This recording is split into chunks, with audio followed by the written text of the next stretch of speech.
Bienvenidos, esto es Radio Sefarad y estas son las noticias que comenta Jorge. ¿Qué hay, Jorge? ¿Qué tal, Alejandro? Vamos con los titulares de hoy. Polonia da marcha atrás en su polémica ley sobre el Holocausto que penaba con cárcel la alusión a la participación polaca. El príncipe Guillermo de Inglaterra finaliza su visita a Israel con los palestinos y los lugares sagrados de Jerusalén. El ejército israelí desarrolla una aplicación para controlar el secuestro de soldados.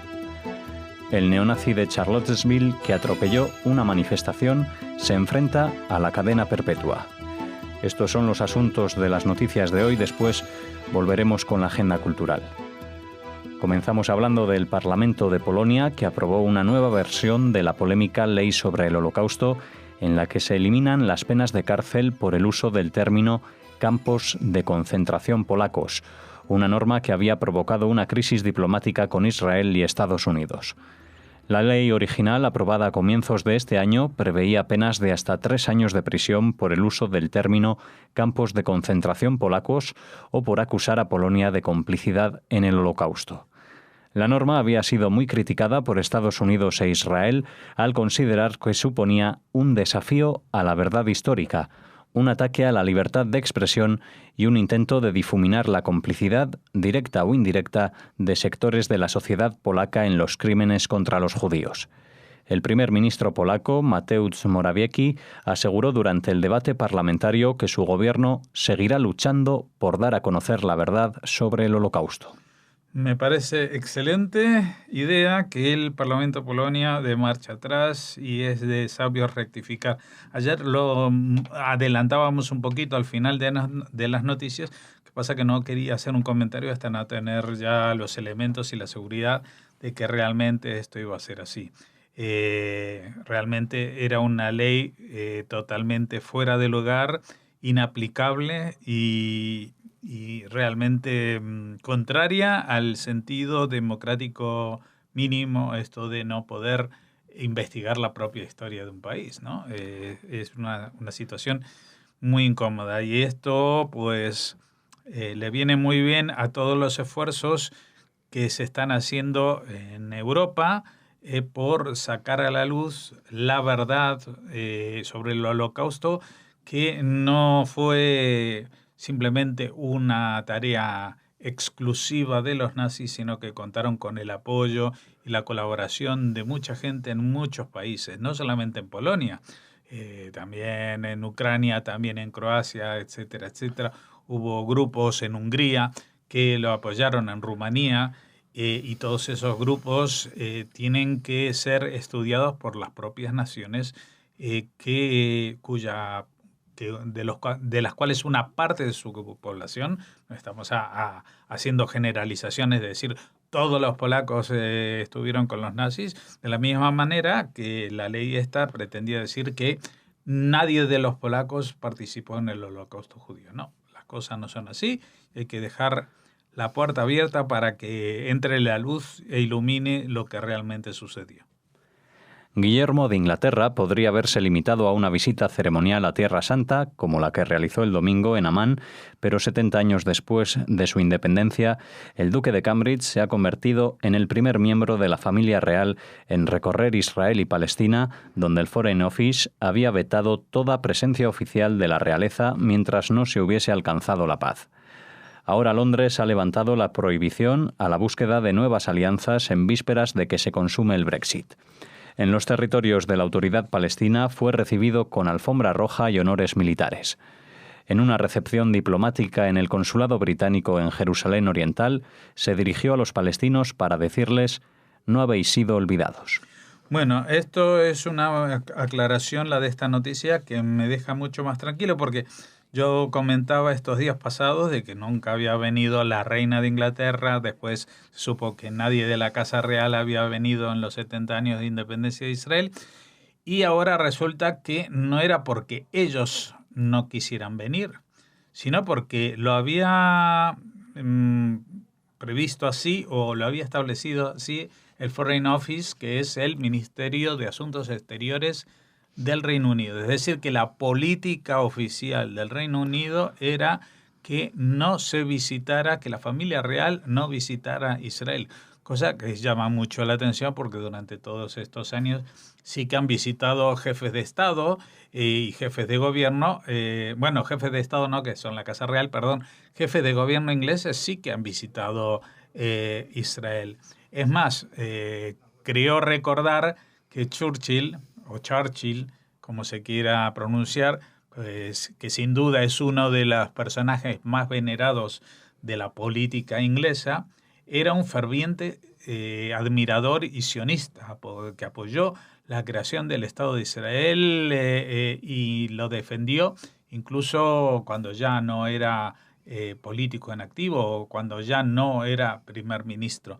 Así que esta negativa inglesa hacia el reconocimiento de Israel es un poco un contrasentido, era un poco un contrasentido, pero bueno, se tardó 70 años y las cosas se están yendo hacia donde tienen que ir de forma natural y a ver si de forma natural alguna vez también pues el Reino Unido o Gran Bretaña o Inglaterra, como se denomine a través de los tiempos, reconoce que también a través de los tiempos Jerusalén ha sido, es y será la capital de Israel.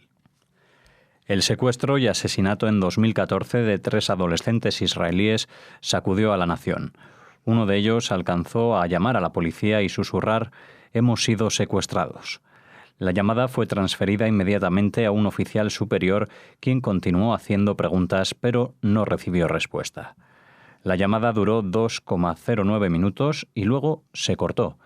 El oficial llamó al número 8 veces más, pero recibió 3 señales de ocupado y alcanzó el correo de voz 5 veces. Los secuestradores, al darse cuenta de que se había hecho una llamada, dispararon contra los 3 adolescentes muertos en ese momento en el asiento trasero del coche. La emergencia no provocó una alerta de las fuerzas de seguridad de Israel, ya que el oficial superior no pasó la información a sus superiores ni escuchó la grabación para obtener más evidencia, concluyendo que fue una broma. Solo unas 7 horas más tarde, las fuerzas de seguridad se dieron cuenta de que había habido un secuestro y comenzaron lo que se convirtió en una operación de búsqueda de 18 días. Ahora todos los soldados, ya sea de servicio regular o de carrera, y civiles que trabajan para el ejército, recibirán mensajes de texto del ejército invitándolos a descargar una nueva aplicación en sus teléfonos inteligentes que les permitirá alertar a las autoridades sobre situaciones de emergencia, ataques terroristas, secuestros, desastres naturales o cualquier otra situación grave de la que sean testigos. La aplicación solo comenzará a rastrear a los soldados una vez que presionen el botón de emergencia y su función, basada en la ubicación, se desactivará por defecto a fin de proteger la privacidad de los soldados. Una vez activado, con solo presionar un botón, el teléfono alertará inmediatamente a 3 cuarteles, la unidad del soldado, una división más cercana a la ubicación geográfica del soldado y la sala de operaciones especiales del ejército. Al mismo tiempo, se dispararán las cámaras de vídeo de los teléfonos para mostrar lo que está sucediendo en el sitio. Sí, la verdad que es una muy bienvenida y esperada aplicación que han desarrollado en el ejército de Israel, ya que si bien no han sido tantos los secuestros, siempre el secuestro de militares en Israel ha tenido consecuencias gravísimas. No solamente que en el caso del soldado Gilad Shalit estuvo secuestrado durante más de 5 años y tuvo que ser intercambiado por más de 1000 terroristas con delitos de sangre, sino que en 2014, y justamente este secuestro de estos 3 chicos fue uno de los detonantes para el inicio de las operaciones en Gaza en este verano de 2014, cuando se supo que habían sido asesinados al poco rato de ser secuestrados. ¿Y por qué? Porque pretendían hacer con ellos un intercambio también, pero el tema es que uno de los chicos logró hacer esta llamada sin que se enteraran y tuvo que cortar, pero luego el teléfono del oficial que lo cogió empezó a llamar, y entonces, claro, ahí los secuestradores se dieron cuenta de que habían sido avisados las fuerzas de seguridad y en el momento mataron a los chicos y que tardaron todavía muchos días en encontrar, porque se encontró como 18 días después, abandonado en un coche abandonado en un campo muy fuera de todo tiempo, de todo, digamos, de toda zona, de toda zona poblada, y con no solamente muertos, sino que también quemados para que tardasen en reconocer y no se encontraran a los culpables. Así que esta app es muy importante y yo me atrevería a decir que ojalá que una app de este estilo estuviera también, por ejemplo, disponible en España, no solamente para las fuerzas de seguridad, sino también para las chicas, que con solo apretar un botón pudieran poner una alerta de seguridad y no tener que empezar a contar en principio, hay alguien que me está violando o me están atacando o no sé qué.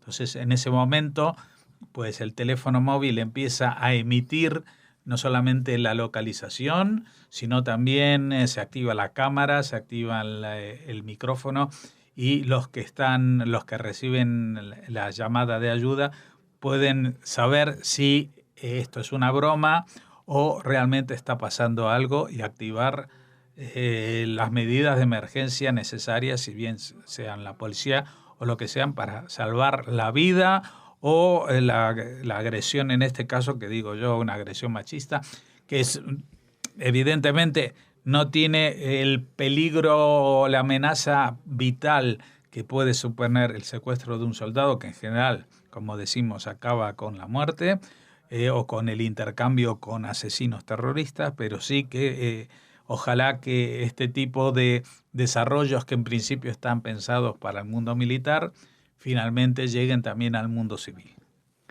El neonazi acusado de atropellar y matar a una manifestante contraria a una marcha de neofascistas en Charlottesville, en Estados Unidos, en agosto de 2017, fue acusado hoy formalmente de 30 delitos que podrían acarrearle la cadena perpetua. Un delito de odio con resultado de muerte, de 28 delitos de odio con lesiones y de un delito de homicidio. El acusado cogió su coche con el fin expreso de atropellar manifestantes, tal como muestran vídeos y fotografías que captaron el momento. Sí, no sé si los oyentes se recordarán, porque esto pasaba al poco tiempo, 6 meses después de asumir el presidente Trump, y la condena que hizo de estos hechos fue bastante tibia. Dijo que condenaba a las dos partes, porque esta era una marcha en contra de los neofascistas o neonazis de Charlottesville, y este hombre, el que está acusado, pues estaba en esa manifestación, pero cuando vio que había una contramanifestación fue a buscar su coche y atropelló a un montón de gente, y de ello resultó la muerte de esta chica. Así que, bueno, vamos a ver en qué se traduce esto, porque piden la cadena perpetua, pero no sabemos. Los procesos en Estados Unidos son largos, como en todo el mundo, y ya tendremos más noticias de esta agresión racista o, en fin, de una política muy extrema. Cerramos aquí la primera parte de las noticias y volvemos tras una pausa con la agenda cultural.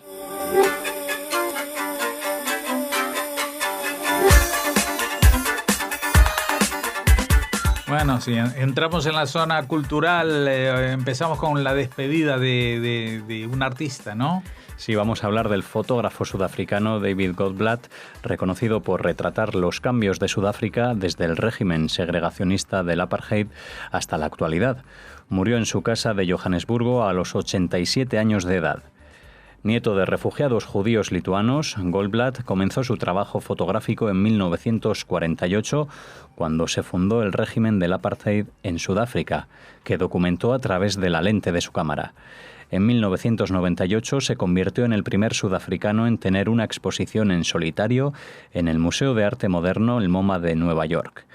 Recibió, entre otros, el prestigioso premio Hasselblad en 2006 y el galardón de la Fundación Henri Cartier-Bresson en 2009.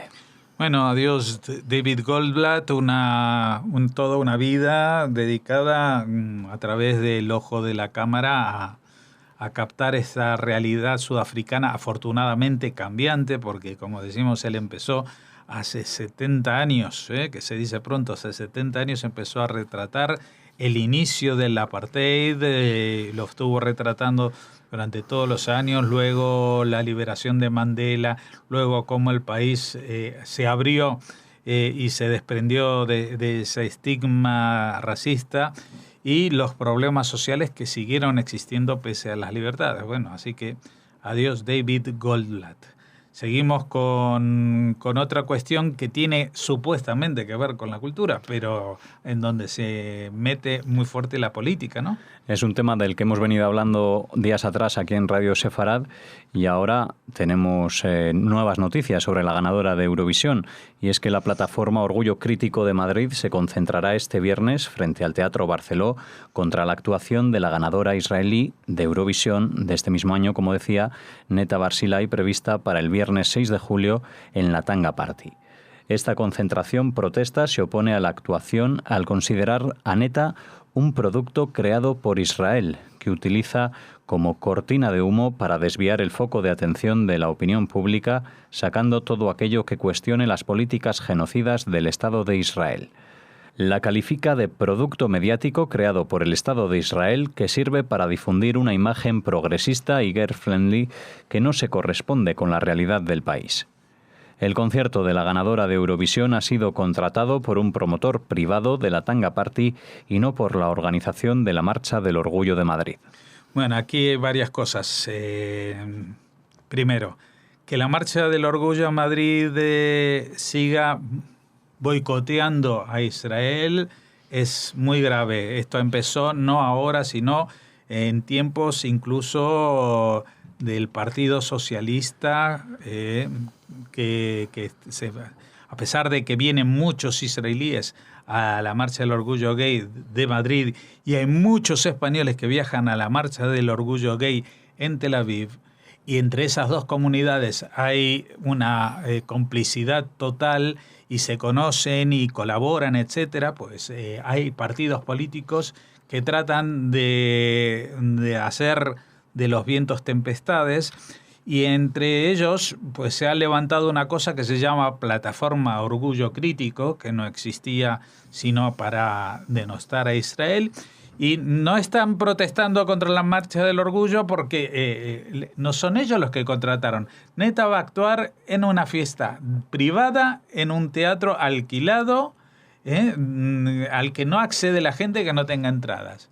¿Y esto por qué alguien se tiene que sentir obligado a, digamos, cumplir con un boicot determinado de forma política y anticonstitucional contra unos artistas? Y lo peor de todo, aparte de ser esto ilegal, inconstitucional, etcétera, lo peor de todo es las justificaciones, porque dicen: esto sirve para difundir una imagen progresista y gay-friendly, o sea que es amigable con los gays, que no se corresponde con la realidad del país.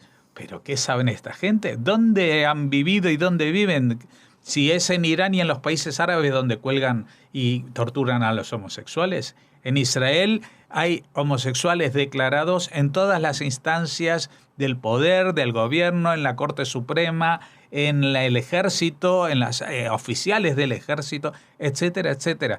Es que esta gente a mí me suena, no los conozco de nada, pero a mí me suena que son una plataforma homófoba, porque están acusando a Israel de utilizar la homosexualidad como... Israel no utiliza nada. Y si Neta ganó el Eurovisión, no fue porque Israel creara un producto, sino porque en principio esta chica se presentó a un concurso en Israel y de todos los que había era la que más impactó al público, la que recibió más votos, igual que se hace en España y se hace en otros países. Seleccionaron a esta persona porque le gustaba cómo cantaba y por la imagen que daba de presentarse con fuerza a demostrar el valor de lo diferente. Es más, yo no sé si es cierto o no, o que Neta Barzilai tenga algo que ver con la comunidad LGTB, porque ella lo que defiende es el derecho a ser diferente. Su look es un look de una chica que es mucho más gorda de lo que los cánones de belleza actuales permiten, y es una chica que canta muy bien y se mueve en el escenario y se mueve sin complejos y se viste sin complejos. De ahí a deducir de que ella es una representante de la imagen gay friendly, pues a mí esto me suena directamente a homofobia. Y sería muy malo para los gays y las plataformas de LGTB que hay en España en general, no solamente en Madrid, que se les metan por ahí gente que con tal de meterse y denostar a Israel, no les importe, por ejemplo, que a los gays sean no maltratados y mal vistos, sino ahorcados en las plazas públicas y tirados desde los edificios en los países que se enfrentan a Israel. Terminamos la agenda hablándoles de la editorial Herder, que publica El breve tratado de historia de las religiones, de Frédéric Lenoir, para conocer las religiones en sus diferentes culturas. Desde el judaísmo a la religión de la Grecia clásica, desde el budismo a las diosas prehistóricas, desde el animismo al zoroastrismo, su obra recoge una completa y amena visión de cómo se ha vivido el fenómeno religioso en diferentes momentos y contextos sociales. Temas como la primera religión de la humanidad, el cambio de la adoración de las deidades femeninas a las masculinas o las similitudes y diferencias fundamentales entre las religiones nos ayudarán a entender mejor un mundo en el que los cruces culturales y religiosos son cada vez más frecuentes. Sí, la verdad tiene buena pinta el libro de Frédéric Lenoir, no lo he leído, no lo puedo recomendar, pero la temática tal como la abarca va más allá de lo típico, qué diferencias hay entre el judaísmo, el cristianismo y el islam, sino que va a la propia esencia y habla de la religiosidad prehistórica, esas diosas, esas... ¿cómo se llaman? Venus europeas, estos mitos y adoraciones a diosas femeninas que solo después pasan al contexto masculino, ¿no? Cuando se descubre que existe un vínculo entre las relaciones sexuales y la procreación, porque antes, viviendo en comuna, pues tampoco había una lógica de que a una cosa le correspondiese, a una causa le correspondiese una consecuencia. Así que bueno, recomendamos este libro, y si alguien lo lee, por favor, que nos mande su opinión a redacción@Radio Sefarad. Estaremos encantados en conocer nosotros de qué va este libro. Así nos despedimos hoy aquí en Radio Sefarad. Volveremos ya el próximo lunes con noticias diferentes, así que les deseamos un Shabbat Shalom. Shabbat Shalom.